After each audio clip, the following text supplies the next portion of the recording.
So the question is, what can the ICC do to mitigate that? And I think we'll discuss that a little bit more in terms of the recommendations. But there are some other broader issues, I think, beyond victims that I'd like to focus on. When the court is working out procedurally how victims should participate, and again, I understand that it is a nuanced issue and it is difficult, but what we've seen from the Lubanga case, and I think throughout all the cases, is a divergent approach to participation, which took a significant amount of time while the judges worked out the modalities of participation.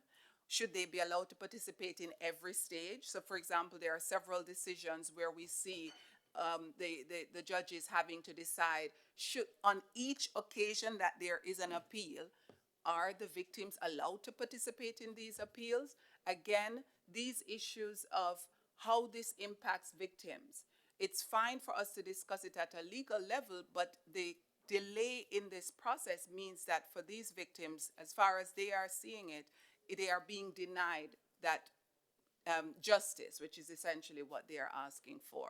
It was interesting when I went to Uganda. We had some meetings as part of our Uganda project, and just meeting around the table with some of the victims in that area. Not all were victims in the Ongwen case, but just generally hearing from victims and legal counsel in some of these cases. Their perception was that the ICC was that things would be expedited at the ICC. It was quite interesting because they had waited for so many years after the conflict for justice that the ICC represented some measure of hope for them. The constant delay means, of course, and this is to work out very normal issues at the ICC, that is, should victims be allowed to participate, and if so, how? Which legal representatives will be allowed to represent them? What is the scope of that representation? But for victims on the ground, because of gaps in relation to outreach and public information as well, there is a misunderstanding, and then there's a sense that the ICC has failed them. So I think in that sense, this is also one of the outcomes of having delayed proceedings. Just a quick word in relation to the impact on the defense and the potential implications for the ICC. I think we all know in this room that in the Bemba case, for example, I was reading through the judgment, and one of the submissions by defense counsel is Mr. Bemba should never have been in custody for 10 years. The result of that is a claim for damages in excess of 42.4 million in respect of his assets. The simple point is that delays are also potentially costly. Now, I understand that the matter is under determination, but delays are potentially costly, and he outlines why. So it is important to look at these things from a defense perspective as well as from the perspective of victims. And I think we'll discuss that more, Mark. Thank you very much for that, Lorraine. Liz, how does this look? We've discussed some of the situations under investigation where there are cases, but how does it look on the ground in situations of preliminary examination, in the sense of how maybe not just time, but the use of the time of a preliminary examination reflects on the legitimacy and credibility of the ICC? Yeah, I think there's really no doubt that the long preliminary examinations, if I can put it that way, have had a negative effect or a negative impact on perceptions of the ICC's legitimacy. Even what I highlighted previously in terms of Guinea as what we can say is a success in terms of the Office of the Prosecutor's role having an impact in moving things forward, that progress has been very incremental. It's been more than a decade since the crimes were committed. And I think that there has been disappointment and a sense that the ICC's role is providing legitimacy to the government's inaction. And I think that really gets to a central problem of the opportunity I mentioned of trying to use the preliminary examination process, again, in probably a minority of examinations, to try to catalyze these national proceedings, is that that's premised on opening up space for national authorities to carry out their primary responsibilities consistent with the principle of complementarity. But then you can get hung up in that space because national authorities may be doing just enough to make it seem like it's reasonable for the office to continue to engage and to continue to push that forward, but not enough to eventually actually translate into justice. So there's a risk of getting stuck in that place and actually being stuck there, putting the ICC as if it's actually kind of complicit in government inaction. So I think that the length, especially sort of unexplained length, does have a legitimacy cost. It's not only about timing again. Some of it is about what's communicated. I think some of the earlier practice of the Office of the Prosecutor in announcing preliminary examinations led to expectations of quick action, which then wasn't followed up by quick ICC action. I think there are more and more efforts to try to explain what are preliminary examinations, what's the process, there's policy papers. I'm sure it's frustrating to the court to hear this, but I think you can probably never do enough to try to explain that. But I think the common point has to be that a preliminary examination should not be taking any longer than it needs to take. And for those situations in which part of the conclusion of the office is that there is an opportunity to engage and try to push forward national proceedings, in order to mitigate that risk of getting kind of hung up in that space where it looks like the office isn't acting, but the government's not acting, and that really causing great legitimacy issues, comes back to communication and engagement, and for the Office of the Prosecutor to be really deeply rooted in an appreciation of what's going on, having ways to verify information that's being provided to it by government authorities. So again, it can really have a way of saying, is there something happening here? Is there not something happening here? They could do this as they did in Guinea by having benchmarks with government officials that this is what we would expect to see the investigation process look like, and coming back to those benchmarks, communicating those benchmarks clearly, even maybe assisting civil society in its calls for transparency. And this is also something that other partners can do. It isn't, again, only up to the court, only up to the Office of the Prosecutor, but other partners who are invested in justice can also insist on having a transparency of what's going on. So again, the time is a real problem, and I think it's important where the Office of the Prosecutor, where the length of the preliminary examination is really related to the need to complete their assessment as to whether or not to open an investigation. I think that's one thing. I think if the Office of the Prosecutor is engaging with national authorities with a view towards catalyzing these proceedings, I think that goal has to be very clearly articulated, that that's what's going on here, that's what explains the timing. And when that isn't adequately communicated, I think that is where the legitimacy cost can come in. You've already started to touch on what can be done, but I wonder, what else in the spirit of reform or review, depending on who you ask or what state you're from, I suppose. What else can be done now within this context of reform with regards to preliminary examinations to make them more efficient? I don't know if that's the right word. You've problematized the issue of timing, but maybe to capture the unique time frame of a preliminary examination to further the interests of justice as well as the interests of the court. So I probably put myself in the review camp, but I think that the suggestions I have are really more about a process of dialogue and also changes in what the Office of the Prosecutor itself can do. So in terms of a process of dialogue, I really think for the court, and particularly in preliminary examinations, for the Office of the Prosecutor to better succeed in having an impact on moving national justice forward, it needs to have understanding by states parties.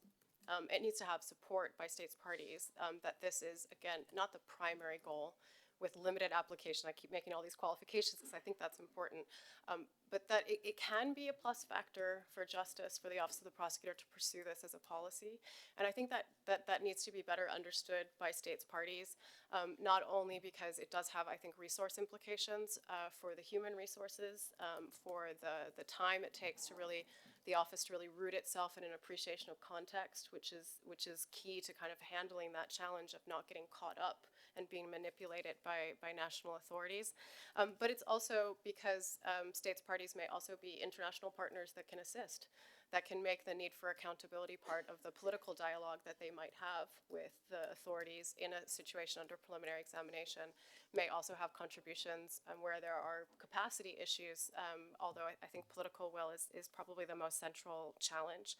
So through a process of dialogue, I would hope that there could be more understanding from states parties of this important policy goal and what it means and what it doesn't mean at the same time.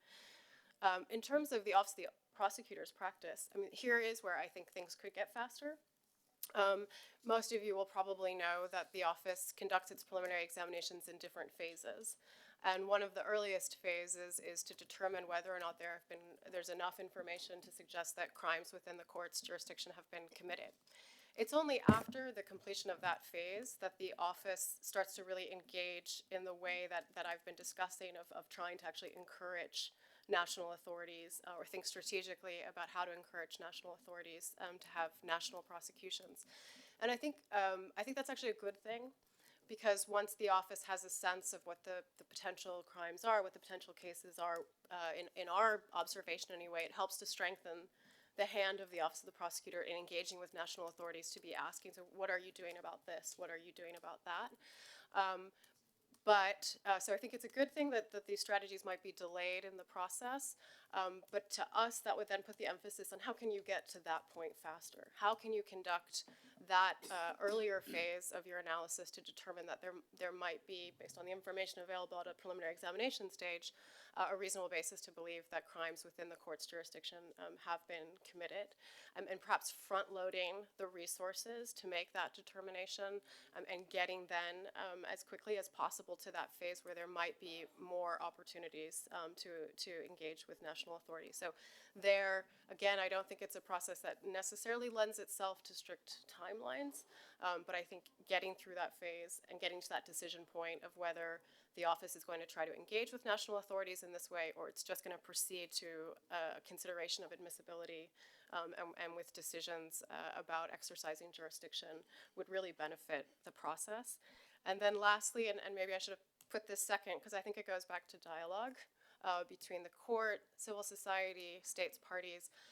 I do think that there is a very, I don't want to overstate it, but existential question facing the institution, which is that the strategies I'm talking about are going to work in a limited number of situations, which means that a lot of preliminary examinations are going to likely mature into the need for ICC action. And the resources of this institution to be able to take on all of those likely situations, I think we're just kind of seeing a bigger and bigger split between that. And I certainly don't have the answers to that. I mean, part of the answer is for the international community to do more on atrocity prevention so that these crimes aren't taking place. But I think that that widening gap between what the court is probably going to be required to do, even if our policy prescriptions were followed, and what it has the resources and political consensus to do is growing. And we need to find a way to bridge that gap. Thanks very much, Liz. Turning to you, Shehzad, do you think this context of reform review is a time to capitalize with respect to the duration of judicial decision making, and what would be required to see that through? Thanks, Mark. So, I mean, I think everything we've heard today, we need to put it into some kind of context, which is that what are we comparing preliminary examinations to, the length of them? What are we comparing the length of judicial proceedings to? Clearly, we can't compare them to domestic cases, which can take months. International criminal legal proceedings will take years. They just will. We've seen that at all the ad hocs. There's nothing to suggest that suddenly we're going to see through any of these reforms cases being completed in that kind of timescale. So there's a bit of a reality check here as well, and a need to understand what exactly we're looking for when we think about timescales. I mean, if we just think about the deadlines that the judges have self-imposed, I said earlier that they're not a magic bullet. if we think about the fact that in the appeals chamber, there is an inbuilt delay once a case gets there of 6 months because of all the various submissions and filings that need to take place and the various timescales that are attached to them. So immediately you have a 6-month delay as soon as there's an appeal notice. Then the judges say that if there is an oral hearing, the 10-month deadline will start at that point. So you won't get an appeals chamber judgment, even with these deadlines, for at least a year and a half, probably closer to 2 years if there's an oral hearing. So again, it's about just a reality check and understanding the parameters in which all of this has to work. In terms of what more can be done, though, so I talked a bit about what states can do. I think one more thing that states can do is the most obvious thing, which is the quality of the judges. It's the quality of the judges that ultimately determines the efficiency of the proceedings. And it's such an obvious point that I'll move on to my second one, which is collegiality, which is what Lorraine touched on. Now, this is a very sensitive issue, the issue of collegiality. Ambassador Wenaweser actually talked in his op-ed last year about the, I think, endless internal squabbling. Now, this is a real issue because the credibility and legitimacy of the institution is completely undermined when judges take their private disputes into the public sphere. So you have judges publicly in decisions referring to others as threatening, as deplorable, as devious. This is in a public decision, or arguing in a series of decisions who should be the presiding judge in the appeals chamber, leading to at least 3 or 4 public decisions on that point. So it's unedifying, and it reinforces the idea of a Hague bubble, which is paramount over the interests of victims and affected communities. Now, the final point is, again, while deadlines are welcome, how do we ensure that judges will abide by them? At the moment, they are in the Chamber's manual, and I think there is a very good reason why they're in there. They can be adopted and adhered to straight away, as opposed to the time it will take to get into the regulations. So I think that is the right step. But I think over time, it would be good to see those put into the regulations, and if states really wanted to be radical, they could even put them in the rules of procedure and evidence to make sure that there was that these were ultimately binding. But I think the idea that in the Chamber's manual itself, you have these deadlines, and failure to meet the deadlines will require a public decision explaining why those deadlines have been missed, is a really, really positive step. Thanks very much, Shehzad. Lorraine, you've kind of brought to the fore that this is nothing new. This conversation about duration, time, etc., has been happening for quite some time. But for you, is this the right moment to finally enact and put the kind of political or institutional will to put some of these things into action? It is. To be fair to the judges, and this is while agreeing wholeheartedly with everything that Shehzad has said, there have been some really important steps taken internally, I think, to improve the efficiency at the court. We have seen, following the study group on governance, some of the efforts there, the working group on lessons learned, the court took a long look internally, I think, and took some really important steps that we shouldn't forget. We, for example, I know at the IBA we were constantly on about Rule 68, but we've seen amendments. We've seen important amendments, Rule 68 amendments. We've seen, I think, Rule 132 bis. So there have been some internal steps taken to improve efficiency. And at the heart of this, it's not a judicial issue, because we've spoken a lot about the judiciary, but less so about the Office of the Prosecutor, except in the context of preliminary examinations. It's not a registry issue only, it is a court-wide issue. And this is, I'm very happy that this will be a court-wide review. So I have to say at the outset that I think important steps have been taken. but I still think the time is right and appropriate for review. And why is that so?